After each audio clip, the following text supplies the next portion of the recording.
Welcome to The Truth in This Art. I am your host, Rob Lee. And today, I'm excited to be in conversation with my next guest, who is breaking barriers and amplifying underrepresented voices on screen. They're known for their award-winning documentaries and advocacy work. This week, their latest film, Unseen, premieres at the prestigious BlackStar Film Festival in Philadelphia. Please welcome my guest, Set Hernandez. Welcome to the podcast. Wow, it is my distinct pleasure to be here. Thank you, Rob, for having us. Thank you for making the time. I really, appreciate it. And I think we're going to have a really cool conversation here. So, as we get started here, could you share a bit of your background? And, since we're going to discuss the film a bit and your background and your career and your work overall, I want to start, and you're going to like this, set the stage, because I like puns. We're going to set the stage. But when did you first discover your passion for film and community activism and advocacy? Let's talk about that a bit. I love that. When I was little, I watched a lot of cartoons, anime in particular, growing up in the Philippines. 4 p.m., 3 p.m., that's a block for anime in the Philippines, and national television. And I thought I wanted to be an animator, but I've always wanted to be a storyteller. In particular, I wanted to be an animator when I was little. But then I realized I can't draw to save my life, so this is not going to work out. But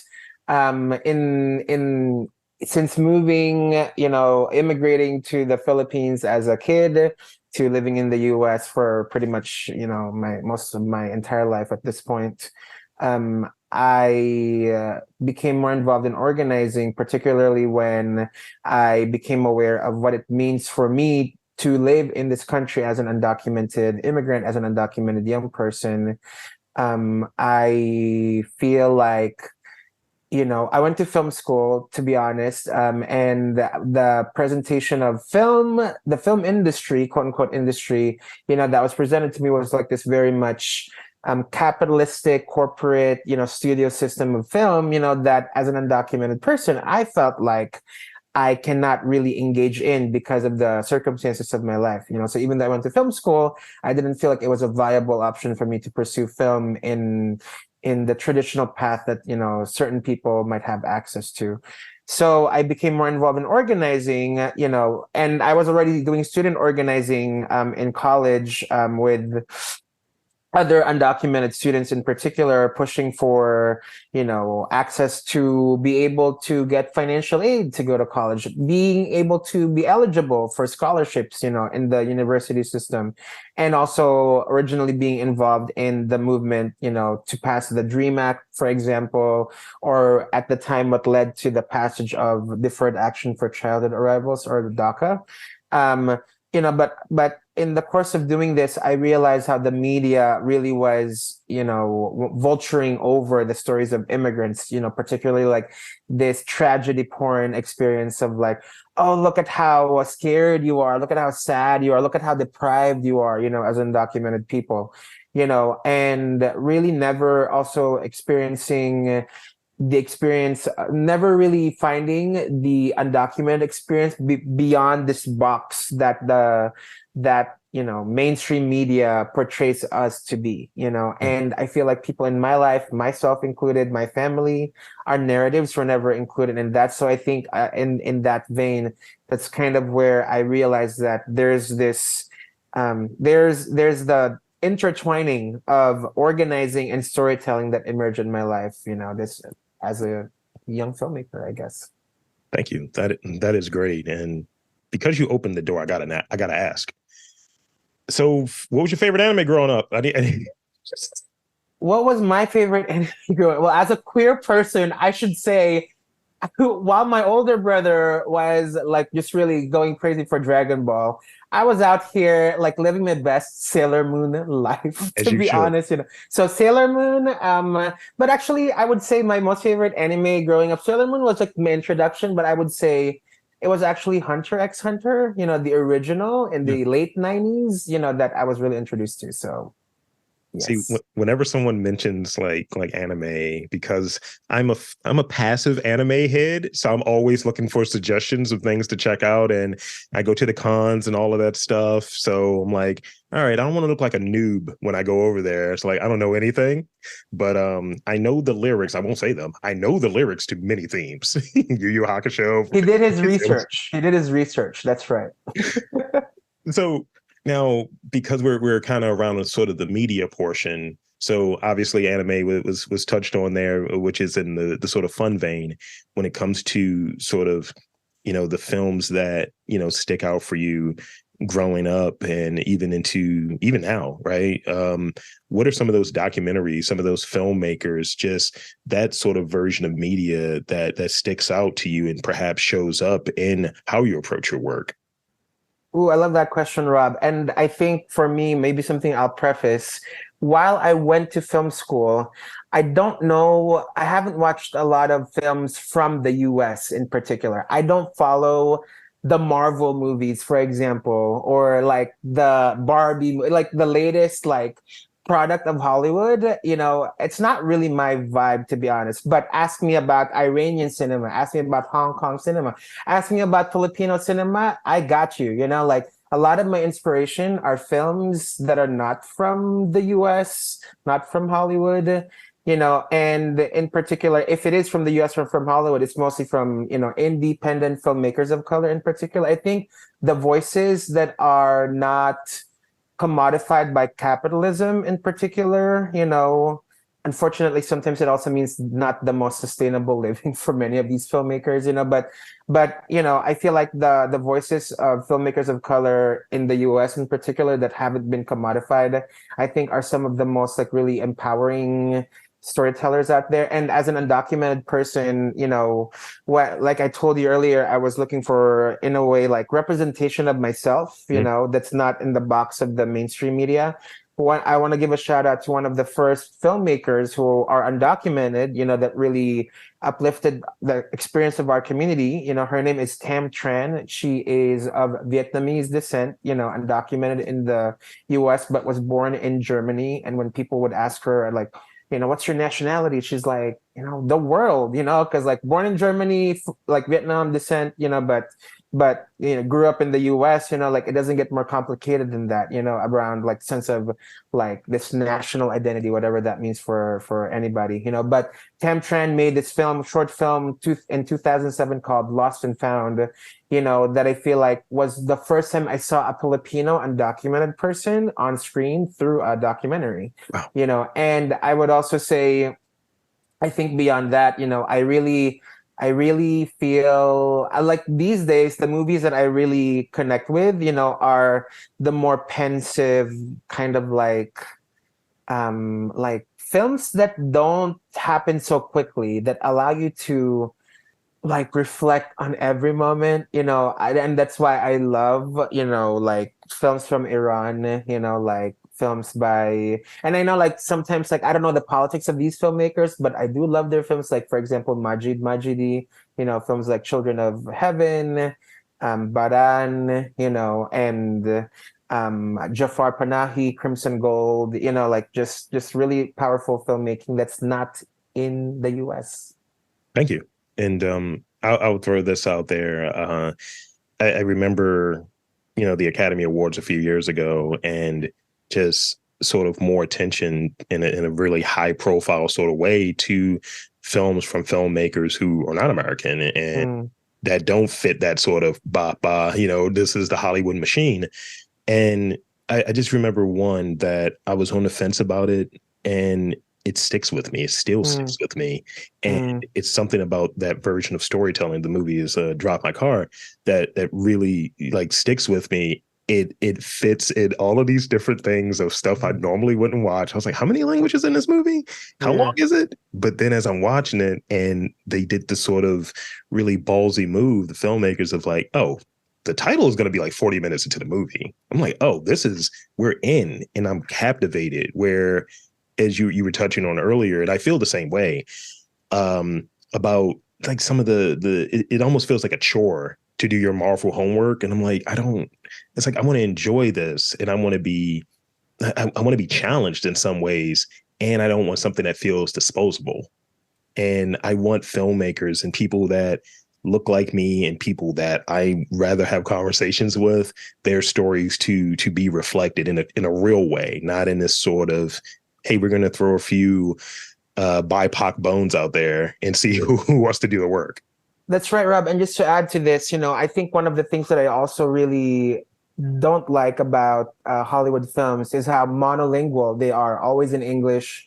And I think as an immigrant person, with a lot of immigrant friends who are not from my nationality, my life is so multilingual. Like today, I was speaking in Spanish, and hanging out with my Spanish speaking loved ones, but when I'm at home, I speak Tagalog, and out there in the street, I'm speaking in English, so I really love films that explore multilinguality. And just another film that I would throw out there, The Edge of Heaven, I think was one of the most meaningful films that I ever saw about the complicatedness of transnational experience. The film goes from Turkish to German to English, and then back to English, and then back to Germany, like back to Turkey. Like it was just like really such a powerful way of understanding how big the world is and how multilingual and multicultural our experiences are as immigrants.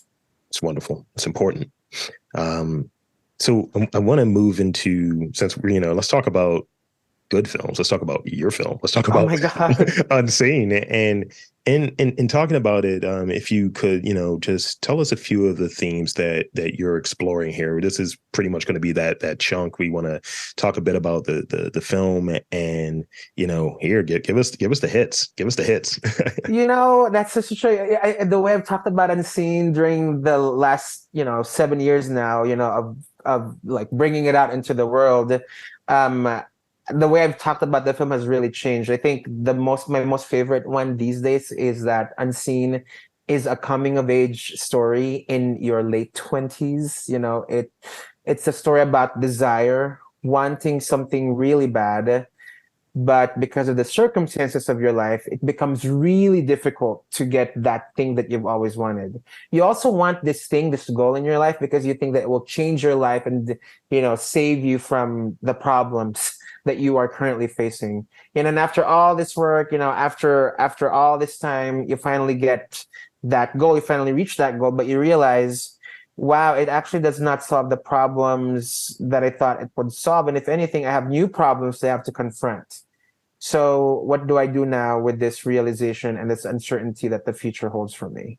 So in the story of our film, really it's about, Pedro wanting to get his college degree because as the child of immigrants, what he wants to make sure to be able to pay it back to his parents, and, give them a comfortable life also and pay them back for their sacrifices, but because of the circumstances of his life as an undocumented person, as a blind individual, getting that goal is a little bit complicated and more difficult, and when Pedro finally graduates, of course, it's like such an exciting time, in his life, in the lives of his parents, but because of the experiences of, being an undocumented person, Pedro can't quite get to the next level of his profession, of his career in the pace that I think most people expect us to have.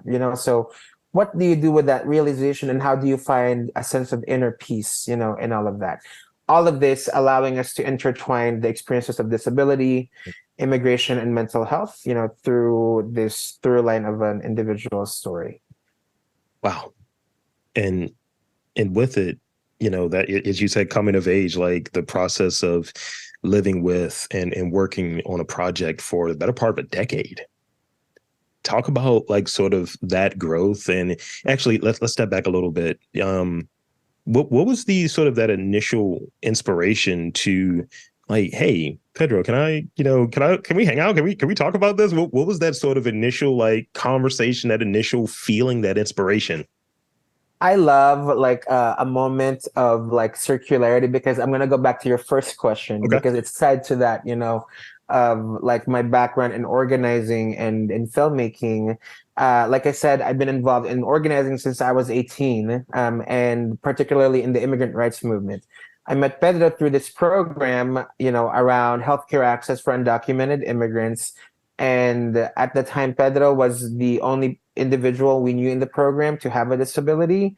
And I became aware and realized, more cognizantly, that the experiences of immigrants with disabilities are not really uplifted in anything about immigration, and to my point earlier, the way mainstream media represents who an immigrant is, what is an undocumented immigrant's life like, doesn't capture the lived realities of so many of us, and I think with this realization, that's kind of like when I first started approaching Pedro in the spring 2016, maybe, about whether he's interested in participating in a documentary project, what the scope of the documentary film is, and how many years it will take. We did not expect it would take this long. Also, we didn't expect that it would become a feature film. So I think so much of this process also, and this impetus, was wanting to reach out to Pedro to uplift his the circumstances of his life, the politics that he's experiencing. But through the course of those 6 and 7 years, those motivations, as disclosed in the film, completely changed. Thank you. Wow. Yeah, I mean, it's like you're there, and as I was watching it like earlier, and I think I have this sort of ability when I'm watching something critically, I'm like, all right, everything else is like I'm like zoned in on it, and it's just really good in that way. And when it comes to presenting like your ideas, your like your tonality, your sort of like visual language, what was like some of those considerations that were there in making a project that is inclusive, immersive, and that is like it's real people, so what were some of those considerations, and even working in multiple formats? Like at a point I ended up rewinding, but at a point I was just listening for like 20 minutes. And I was like, I need to go backwards to get the visual component. So it's like I stop, start at times. So talk about that a bit. For sure. I think ever since I started filming with Pedro, I always wanted to find a way for the person whose story is being told at the center of this film, for him to also be able to enjoy the film, And I think there's this idea that film is a visual medium, which it is, but I don't think it only has to be a visual medium. So through Pedro, I learned the use of audio description. For those that may not be familiar with audio description, like if you're in a movie theater, for example, sometimes you can request a headset where a narrator describes to you what's visually happening if you are not if you're blind or low vision. And in the course of learning audio descriptions from Pedro, I realized that, there's an example of being able to watch a movie by listening instead of just by watching. So the aesthetic for the film that's really centered around out of focus, and shallow depth of field filmmaking is to invite viewers that are sighted to experience the film, not so much just by leaning into visual information, but by allowing themselves to listen to information, and the visual cues become a complement to what they hear. And I think with this process also, because we can never really make the experiences of a blind person and a sighted person in watching the film the same, like there's that recognition that, okay, like we cannot make that all, the same, but how do we at least make it as enjoyable as possible, to different audiences, and that they can still get something from it, emotionally. Because I think also the other consideration that I wanted to make sure that I have is that we're not using Pedro's story as a canvas for aesthetic experimentation, because Pedro's story is so beautiful and tender, and also he is in a the political reality of being undocumented in this country is not easy, and the last thing I wanted to do is to not recognize this dynamic, of having one story distributed only for the purpose of aesthetic, experimentation and a gimmick, pretty much. I wanted to make sure that Pedro, when the film comes out, while it is aesthetically different from most films, that Pedro feels like, wow, you made a film about me. That is really me, So, yeah. I felt like I was having an Avatar experience for a while. So it definitely Avatar as in James Cameron Avatar, or Avatar as in The Last Airbender? Neither actually. Okay, sorry. I was thinking like first person like video game like Got it. There you go. Okay, got it. Avatar. The actual meaning of the word avatar. Yeah, and it definitely it hits on that. And I'll say I think in extending like how we present something, that's something that's very key there. It encourages the audience to really be locked in, I think. At least that's what my experience was in enjoying the film. And it is one of those things where when you have folks that are, and I'm saying this in air quotes, are diverse or what have you, it's just like you're able to open up how stories are being told because, certain like going back to like manga, right?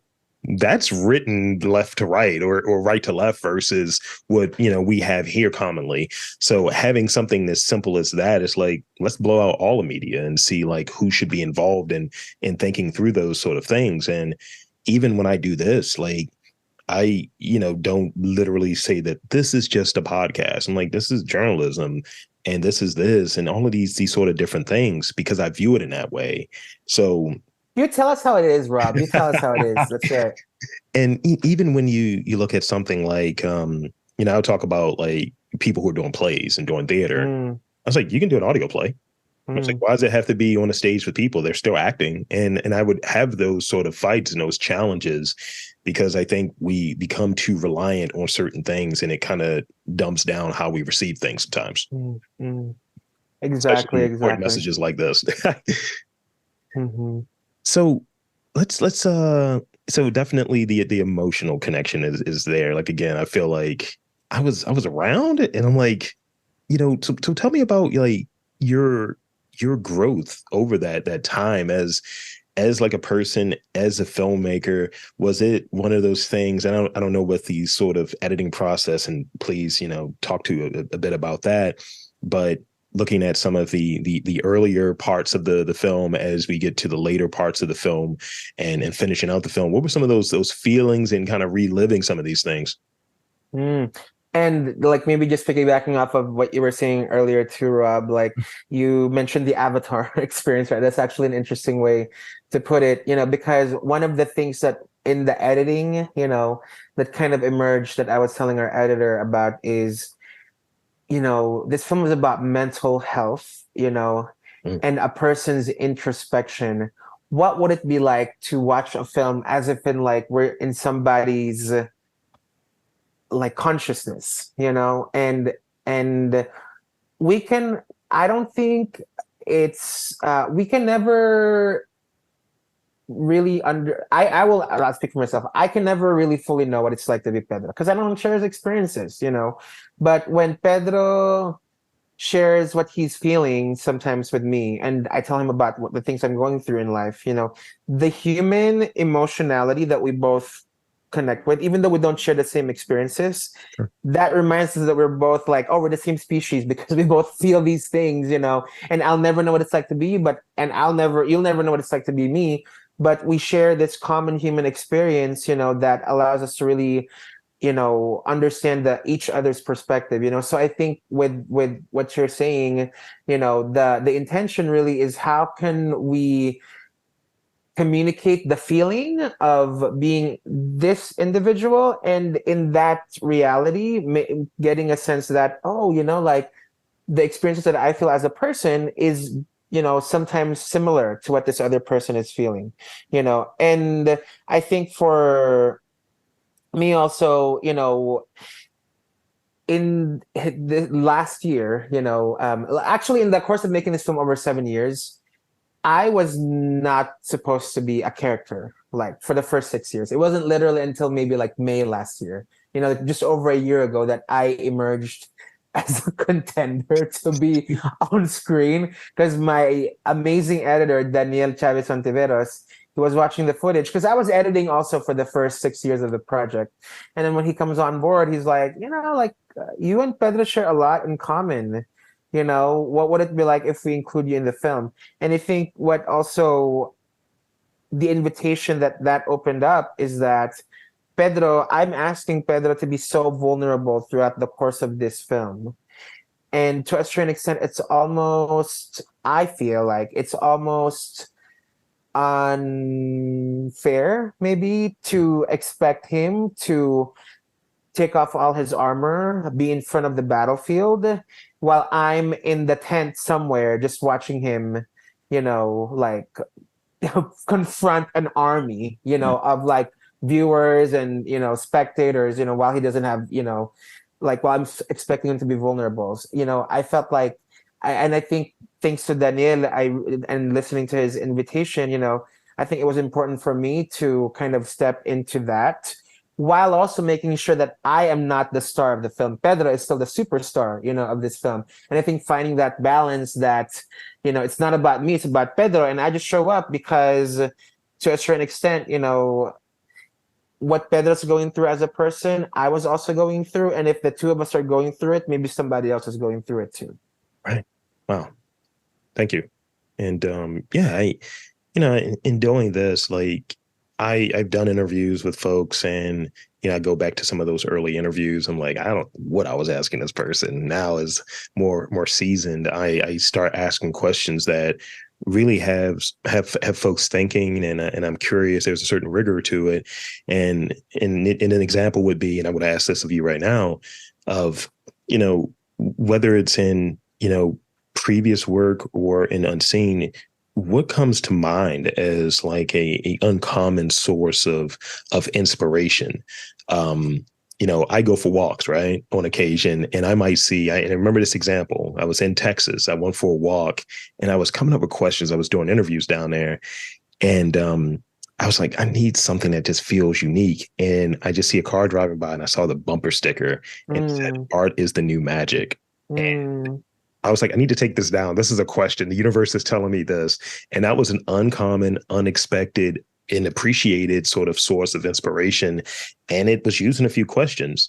So for you, whether it applies to, previous work, you're thinking about work, or even unseen, what is an uncommon source of inspiration for you? Oh my God, sorry. I love that question for those that didn't hear my whisper. I was gonna say, Rob, when I first started filming with Pedro, Mhm. by the time we finished, and even this person that's speaking to you now, who I was 7 years ago, 8 years ago, however many years ago 2016 was, that person is not the same person that's sitting with you here now. And I feel like what inspired me before and what inspires me now may not be the same things, but in the last few years of making Unseen, especially I think during the pandemic, I was forced to confront my own humanity because I think before the pandemic, I used work, and I used my work in advocacy as an organizer, as a way to run away from my own internal fears within myself, being a workaholic, maybe being an overachiever. Sometimes maybe it's my coping mechanism to not confront the things I'm afraid about within myself. But because the pandemic caused everything to pause and stop and slow down, well, here are my demons. They're all coming out of me, out of my pores, and now I have to kind of like confront them. The weapon, I don't like to use the word weapon. I don't like to use the word coping mechanism also, but the tool, Good. that vocabulary is key. The tool that I found really meaningful to confront these really obtrusive, powerful, negative energies, was actually journaling that turned into writing poetry, that turned into reading poetry, you know. And I feel like sometimes prayer and poetry are the same things, you know. I guess ultimately what I'm saying is that for me, a poem, the best poems that I've read convey a feeling, convey a scenario. I don't exactly know what is happening. I don't exactly know what the phrases and the order of wording that the poet is using. I don't exactly know what they mean. But what I do know is by the last line, I got a feeling from this poem. I'm confused, I'm inspired, you know, it's a warm feeling, you know. I think for me, like Unseen is very much inspired by poetry. We don't exactly know what's happening because, first of all, we don't always see what's happening. We Mhm. can't always hear clearly what's happening. But by the end of these 88 minutes, hopefully viewers got a feeling from it. You know, I think poetry is about reading between the lines, you know, and maybe also Unseen is about, you know, watching and listening between the lines. And the other thing why I mentioned prayer, you know, there's a poem by Mary Oliver. It's called Praying. I think it goes something like, it doesn't have to be like really epic words, or it doesn't have to be something super special. Sometimes, you know, just look at the weeds, you know, and the concrete, you know, or just look at like the thing that where you're most likely to not be inspired by, and sit there silently. Out of nowhere, something will come to you, Yeah. you know. Be open to that thing that comes to you. Maybe that's the process of creating, that's the process of praying, you know, because I think for Unseen, I had no idea what I was doing most of the time, but there was something out there, something in me too, maybe intuition, maybe spirit, maybe ancestors, community guiding me, you know. And I thank them. And I thank them also because when I was hanging out with Pedro and his family a couple of days ago, we were chatting, and it feels to me like there's also a guide in Pedro's life, you know, maybe it's his ancestors, his loved ones, but both of us are being guided by some energy Mm. that brought us to each other unexpectedly, that brought this film into the world, brought me to you, you know. And I think that magical thing is the inspiration that I've never thought I would be inspired by. Thank you. That's great. It's great. Great answer. So this is the last question that I have before I get to those rapid fire questions that Already, ready. everyone's eagerly waiting for. And I got to talk about BlackStar. Yeah, let's talk about BlackStar a little bit, and sort of like, you know, taking this background that you have, that, you know, there is the filmmaker component, the community advocacy component, the, you know, like the work that you've been doing, and like premiering this film in Philadelphia, Unseen in Philadelphia. So talk about that, and being involved with the BlackStar Film Festival, and, you know, sort of its mission, and just why it just was a fit. Oh my gosh, Rob. You know, this is my first time in Philly ever. Like in the 20 years I've been living in the US, never been to Philly. And I've screened at BlackStar before, but it was during the pandemic, you know, and it's the first time I have a feature in the festival. Just want to give like just so much gratitude to the Black women and women of color behind this festival. Maori, Nihad, Sydney, Akili, Nyla, Farah, Sarah Zia, like all these amazing, you know, women that's just really making it happen. I hope I didn't forget anybody. And if I did, please, please, please excuse me, you know. And I feel like this I was just in a before I went to you, I was in a panel, you know, led like featuring a group of artists, all Black women. And what I appreciate about the conversations in Black Star, I also attended the filmmaker seminar in the past. What I appreciate about Black Star is how the conversations are like just like so like next level. Because I feel like when filmmakers of color and filmmakers who are not from the identities that the mainstream and capitalism privileges, sometimes there's an expectation that we have to explain the basics Hmm. before we get to the advanced thing, you know.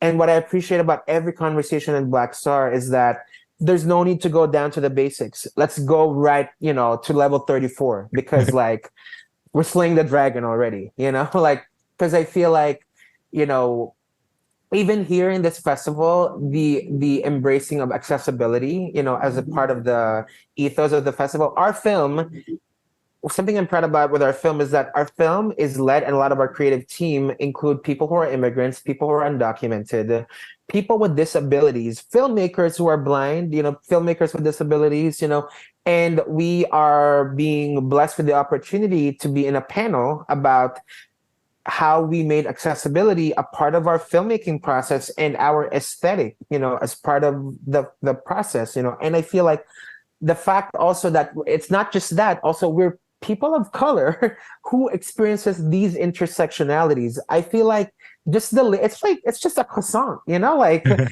it's like a flaky ass croissant with all these different layers of butter and dough, you put in some jam in there. Just the opportunity to be nuanced, I think, is really the most exciting thing. I'm here, and thank you again. Because of BlackStar, I met you in this conversation, so really, really grateful. Thank you. That is well said. I want BlackStar to put "We're like a croissant" somewhere, just Yeah. out there. Yes. It's a film croissant. So that's sort of the conclusion of the real questions, and I got 5 rapid fire questions. Ready. And as I tell everyone, don't overthink them. They're goofy questions. They're fun questions. Love. So here's the first one. Since you mentioned a croissant, so I got to go with the food related question first. What is your go-to meal? Like, if you need something good, you need something quick, but what is that sort of go-to? What are you reaching for?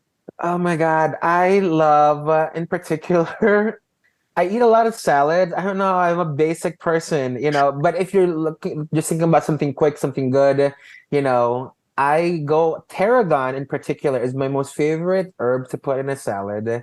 But if not a salad, leftovers from my mom and my older brother, who are the best cooks in the world. I dig it. I'm always interested in what people are listening to. What is a recent addition to any playlist you might have?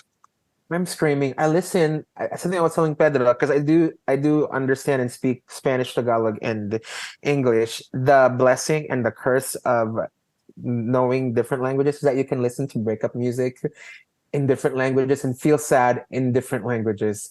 In particular, recently, I've been really connecting a lot to like Filipino music. I want to give a shout out to my older brother, who's the one who introduced me to them. Moira De La Torre, Ben and Ben, Angela Ken, these 3 artists, just really, really phenomenal.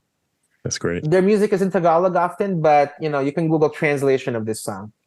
You'll feel sad all of a sudden. Yeah, usually if I'm looking for a sad like breakup song, I'm listening to something in Spanish, and I'm like, I feel like sad in Espanol. It's There not. you go. If there was one thing, and again, rapid fire, if there was one thing that you feel that makes a good story, what would that trait be? Ooh, I love this. I think this is something I think about often. I don't believe that there are good stories or stories that are better than others. Mhm. I think it's about how a story is told. Because if you think about a scene, it's like it's kind of like just a story about this guy living his life. Another show that I also really like, This Is Us, at least the first season. I really enjoyed the first season of This Is Us on NBC. Sure. It's just about like this family, but the way the story is told in this non-linear, confusing way is like just really intriguing. I think for me, it's not about what makes a good story. It's about what makes good storytelling, and I think for me, it's about, I think it's when coming from a place where you're not explaining, but rather showing, and showing not just visually, showing in a full-bodied like experience. I think that's what makes good storytelling. Thank you. You're a very talented individual. What is another talent that you don't have that you want to add to the toolkit? Ooh, I was gonna say I'm kind of talented already. I'm kidding. I'm kidding. Kidding. No, Notice I how I was gonna prefaced say. it. No, I was gonna say, a talent, that I wish I have is that I really love science. Actually studied linguistics in college. And I kind of wish now that I had more of a knack for like fast thinking. As in like I would have loved to be like a physicist or an engineer, because I feel like to be able to create, like, I think engineering is like making things that are useful in life out of nothing. It's kind of like making a film.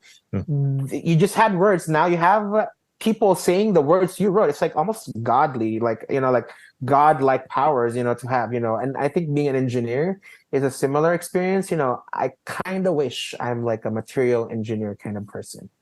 I was going to make a reference to another anime, but I stopped short. Please, please, please continue. It's almost alchemy, like Full Metal Oh, Alchemist. Yeah. there you go. Oh my God. Exactly. Exactly. I would like to be an alchemist without having to write and draw circles, just have it. I'm doing the gesture, everybody, like clapping my hand, and then things emerge out of nowhere. I like it. Now I'm going to watch Full Metal Alchemist after this. So this is the last one I got for you. To describe yourself as a filmmaker. What's the hashtag? What's the hashtag you would use to describe yourself as a filmmaker? Oh my gosh. Maybe the only thing that comes to mind is something the way that I like to reference myself often is that my work and maybe even my life is at the intersection of storytelling and organizing. Like it. So that's kind of it for the podcast. We got it. And what I would like to do is, one, thank you for coming on, taking the time. This has been a great conversation. And two, I want to invite and encourage you to share in these final moments anything. Plug away. The floor is yours. Thank you so much, Rob. Yes, please, everybody, we invite you to really, find our film and maybe even bring our film to your community. If you want to host an educational screening or a community screening, you can catch us at unseen-film.com or follow us on social media at Watch Unseen Film. And our film also has a lot of different accessibility features like audio description, open captions, multilingual captions, multilingual audio descriptions, and I feel like especially for audiences from the immigrant community, people of color, and also audiences with disabilities, this film is for you, and you want to make sure that when you finish watching this film, you're like, oh, there's another person who's going through the same things as me, and maybe just the last thing that I'll share is that, I think one of the messages really want to share with the film is that none of us should have to prove our worth. Just the fact that we exist, we're enough, and I'm grateful for everybody who has come to watch our film. I'm grateful for you, Rob, for finding value in this conversation. And I hope that for you that's listening or for you that will be watching our film, just a reminder that be gentle with yourself. And there you have it, folks. I want to again thank the creator, director, the driving force behind Unseen, which will be premiering in Philadelphia, the Philadelphia premiere at the BlackStar Film Festival this week. Thanks again to Set Hernandez. And I'm Rob Lee, saying that there's art, culture, and community in and around your neck of the woods. You've just got to look for it.